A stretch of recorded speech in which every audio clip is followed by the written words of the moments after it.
1 Samuel pasal 4. Dan perkataan Samuel sampai ke seluruh Israel.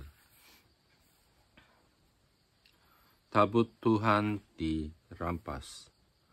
Orang Israel maju berperang melawan orang Filistin dan berkemah di dekat Eben Haezer. Sedang orang Filistin berkemah di Afek. Orang Filistin mengatur barisannya berhadapan dengan orang Israel. Ketika pertempuran menghebat, terpukullah kalah orang Israel oleh orang Filistin, yang menewaskan kira-kira 4.000 orang di medan pertempuran itu. Ketika tentara itu kembali ke perkemahan, berkatalah para tua-tua Israel, "Mengapa Tuhan membuat kita terpukul kalah oleh orang Filistin pada hari ini? Marilah kita mengambil dari Silo tabut perjanjian Tuhan, supaya ia datang ke tengah-tengah kita dan melepaskan kita dari tangan musuh kita." Kemudian bangsa itu menyuruh orang ke Silo. Lalu mereka mengangkat dari sana tabut perjanjian Tuhan semesta alam, yang bersemayam di atas para kerub, kedua anak Eli, Hofni dan Pinehas, ada di sana, dekat tabut perjanjian Allah itu. Segera sesudah tabut perjanjian Tuhan sampai ke perkemahan, bersoraklah seluruh orang Israel dengan nyaring, sehingga bumi bergetar. Dan orang Filistin yang mendengar bunyi sorak itu berkata, "Apakah bunyi sorak yang nyaring di perkemahan orang Ibrani itu?" Ketika diketahui mereka bahwa tabut Tuhan telah sampai ke perkemahan itu, ketakutanlah orang Filistin, sebab kata mereka, Allah mereka telah datang ke perkemahan itu. Dan mereka berkata, "Celakalah kita, sebab seperti itu belum pernah terjadi dahulu. Celakalah kita. Siapakah yang menolong kita dari tangan Allah yang maha dahsyat ini? Inilah juga Allah yang telah menghajar orang Mesir dengan berbagai-bagai tulah di padang gurun. Kuatkanlah hatimu dan berlakulah seperti laki-laki, hai orang Filistin, supaya kamu jangan menjadi budak orang Ibrani itu, supaya mereka dahulu menjadi budakmu. Berlakulah seperti laki-laki dan berperanglah. Lalu berperanglah orang Filistin, sehingga orang Israel terpukul kalah. Mereka melarikan diri masing-masing ke kemahnya. Amatlah besar kekalahan itu. Dari pihak Israel gugur 30.000 orang pasukan berjalan kaki. Lagi pula tabut Allah dirampas dan kedua anak Eli, Hofni dan Pinehas tewas. Seorang dari suku Benyamin lari dari barisan pertempuran, dan pada hari itu juga ia sampai ke Silo dengan pakaian terkoyak-koyak dan dengan tanah di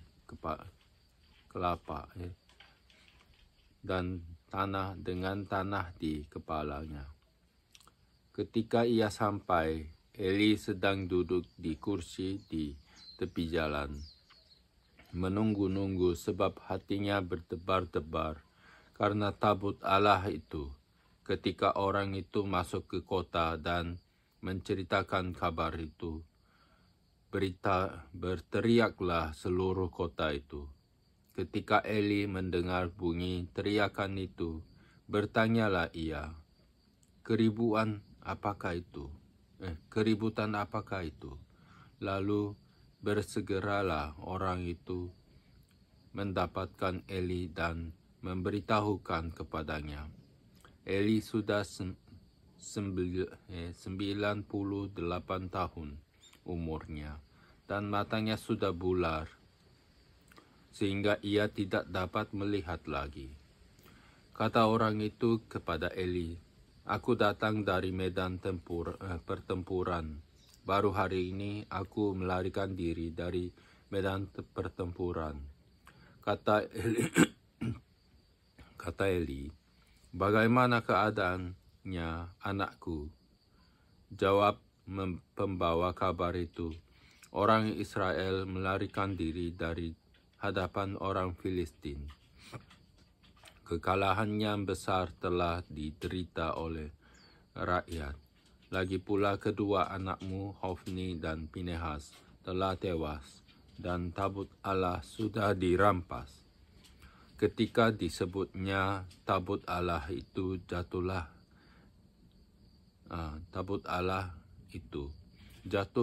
Eli telentang dari kursi di sebelah pintu gerbang. Batang lehernya patah dan ia mati. Sebab telah tua dan gemuk orangnya. 40 tahun lamanya ia memerintah sebagai hakim atas orang Israel. Adapun menantunya perempuan, istri Pinehas, sudah hamil tua.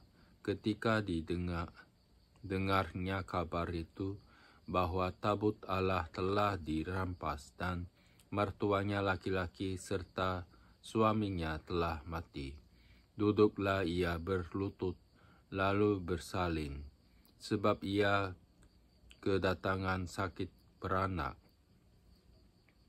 Ketika ia hampir mati, berkatalah perempuan-perempuan yang berdiri di dekatnya, "Janganlah takut, sebab engkau telah melahirkan seorang anak laki-laki."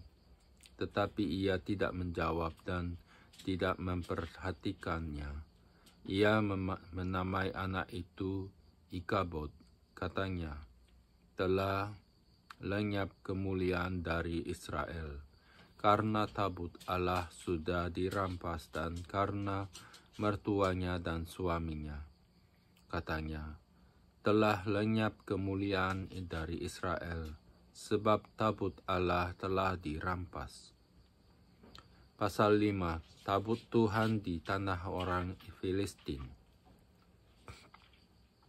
Sesudah orang Filistin merampas tabut Allah, maka mereka membawanya dari Eben-Haezer ke Ashdod. Orang Filistin mengambil tabut Allah itu, dibawanya masuk ke kuil Dagon dan diletakkannya di sisi Dagon.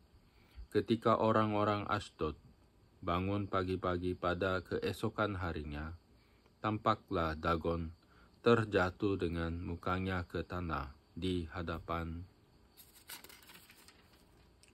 tabut Tuhan. Lalu mereka mengambil Dagon dan mengembalikannya ke tempatnya. Tetapi ketika keesokan harinya mereka bangun pagi-pagi, tampaklah Dagon terjatuh dengan mukanya ke tanah di hadapan tabut Tuhan. Tetapi kepala Dagon dan kedua belah tangannya terpenggal dan terpelanting di keambang pintu. Hanya badan Dagon itu yang masih tinggal. Itulah sebabnya para imam Dagon dan semua orang yang masuk ke dalam kuil Dagon tidak menginjak ambang pintu rumah Dagon yang di Ashdod sampai hari ini. Tangan Tuhan menekan orang-orang Ashdod itu dengan berat dan ia membingungkan mereka. Ia menghajar mereka dengan borok-borok, baik Ashdod maupun daerahnya. Ketika dilihat orang-orang Ashdod bahwa demikian halnya, berkatalah mereka, "Tabut Allah Israel tidak boleh tinggal pada kita, sebab tangannya keras melawan kita dan melawan Dagon, Allah kita. Sebab itu mereka memanggil berkumpul kepadanya semua raja kota orang Filistin dan berkata, apakah yang akan kita lakukan dengan tabut Allah Israel itu? Lalu kata mereka, tabut Allah Israel harus dipindahkan ke Gad. Jadi mereka memindahkan tabut Allah Israel itu ke sana. Tetapi setelah mereka memindahkannya, maka tangan Tuhan mendatangkan kegemparan yang sangat besar atas kota itu. Ia menghajar orang-orang kota itu, anak-anak dan orang dewasa, sehingga timbul borok-borok pada mereka. Lalu mereka mengantarkan tabut Allah itu ke Ekron. Tetapi sesampai tabut Allah itu di Ekron, berteriaklah orang Ekron itu demikian, mereka memindahkan tabut Allah Israel itu kepada kita untuk mematikan kita dan bangsa kita. Sebab itu mereka memanggil berkumpul semua raja kota orang Filistin itu dan berkata, antarkanlah tabut Allah Israel itu, biarlah itu kembali ke tempatnya, supaya jangan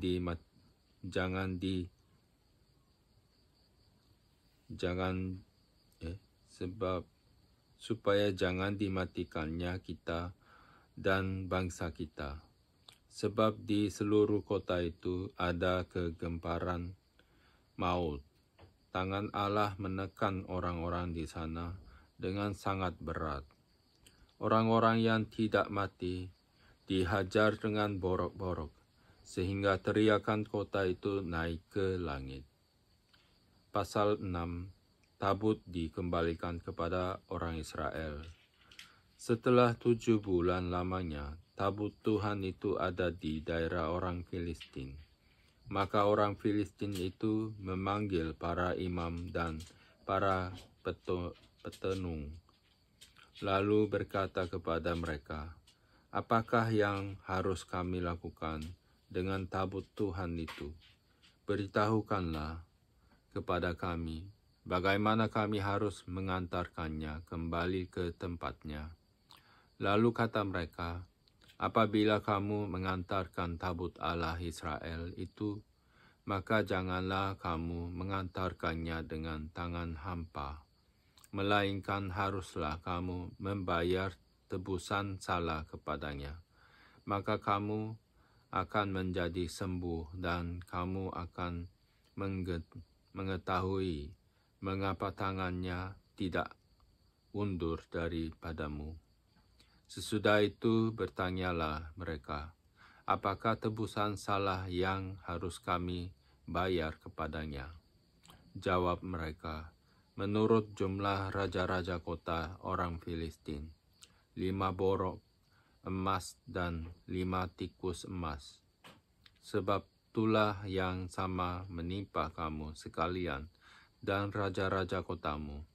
Jadi buatlah gambar borok-borokmu dan gambar tikus yang merusak tanahmu, dan sampaikanlah hormatmu kepada Allah Israel. Mungkin ia akan mengangkat daripada Allahmu dan daripada tanahmu tangannya yang menekan dengan berat. Mengapa kamu berkeras hati sama seperti orang Mesir dan Firaun berkeras hati? Bukankah mereka membiarkan bangsa itu pergi ketika ia mempermain-mainkan mereka? Oleh sebab itu, ambillah dan siapkanlah sebuah kereta baru dengan 2 ekor lembu yang menyusui, yang belum pernah kena hukuk. Pasanglah kedua lembu itu pada kereta, tetapi bawalah anak-anaknya kembali ke rumah. supaya jangan mengikutnya lagi. Kemudian ambillah tabut Tuhan, muatkanlah itu ke atas kereta, dan letakkanlah benda-benda emas yang harus kamu bayar kepadanya sebagai tebusan salah ke dalam suatu peti di sisinya, dan biarkanlah tabut itu pergi. Perhatikanlah apabila tabut itu mengambil jalan ke daerahnya, ke Bet-Shemesh, maka dialah itu yang telah mendatangkan malapetaka yang hebat ini kepada kita. Dan jika tidak, maka kita mengetahui bahwa bukanlah tangannya yang telah menimpa kita. Kebetulan saja hal itu terjadi kepada kita. Demikianlah diperbuat orang-orang itu. Mereka mengambil 2 ekor lembu yang menyusui, dipasangnya pada kereta, tetapi anak-anaknya ditahan di rumah. Mereka meletakkan tabut Tuhan ke atas kereta, juga peti berisi tikus-tikus emas dan gambar benjol-benjol mereka. Lembu-lembu itu langsung mengikuti jalan yang ke Bet-Shemesh melalui satu jalan raya, sambil menguak dengan tidak menyimpang ke kanan atau ke kiri. Sedang raja-raja kota Filistin itu berjalan di belakangnya sampai ke daerah Bet-Shemesh. Orang-orang Bet-Shemesh sedang menuai gandum di lembah. Ketika mereka mengangkat muka, maka tampaklah kepada mereka tabut itu. Lalu bersukacitalah mereka melihatnya. Kereta itu sampai ke ladang Yosua, orang Bet-Shemesh itu, dan berhenti di sana. Di sana ada batu besar. Mereka membela kayu kereta itu, dan mereka mempersembahkan lembu-lembu sebagai korban bakaran kepada Tuhan. Orang-orang suku Lewi menurunkan tabut Tuhan dengan peti yang ada di sebelahnya, yang di dalamnya ada benda-benda emas itu, lalu menaruhnya di atas batu besar itu. Dan pada hari itu orang-orang Bet-Shemesh mempersembahkan korban bakaran dan korban sembelihan kepada Tuhan. Ketika kelima raja kota orang Filistin melihat hal itu, pulanglah mereka ke Ekron pada hari itu juga. Inilah benjol-benjol emas yang dibayar orang Filistin kepada Tuhan sebagai tebusan salah, dari Ashdod 1, dari Gaza 1, dari Ashkelon 1, dari Gat 1, dari Ekron 1. Lagi tikus-tikus emas menurut jumlah segala kota orang Filistin kepunyaan kelima raja kota itu, baik kota-kota yang berkubu maupun dusun-dusun sekitarnya, dan batu besar yang di antara atasnya diletakkan. Di atasnya diletakkan mereka tabut Tuhan di ladang Yosua, orang Bet-Shemesh itu, adalah saksi sampai hari ini. Dan ia membunuh beberapa orang Bet-Shemesh karena mereka melihat ke dalam tabut Tuhan. Ia membunuh 70 orang dari rakyat itu. Rakyat itu berkabung karena Tuhan telah menghajar mereka dengan dahsyatnya. Dan orang-orang Bet-Shemesh berkata, "Siapakah yang tahan berdiri di hadapan Tuhan Allah yang kudus ini? Kepada siapakah ia akan berangkat meninggalkan kita?" Lalu mereka mengirim utusan kepada penduduk Kiryat Yarim dengan pesan, orang Filistin telah mengembalikan tabut Tuhan. Datanglah dan angkutlah itu kepadamu.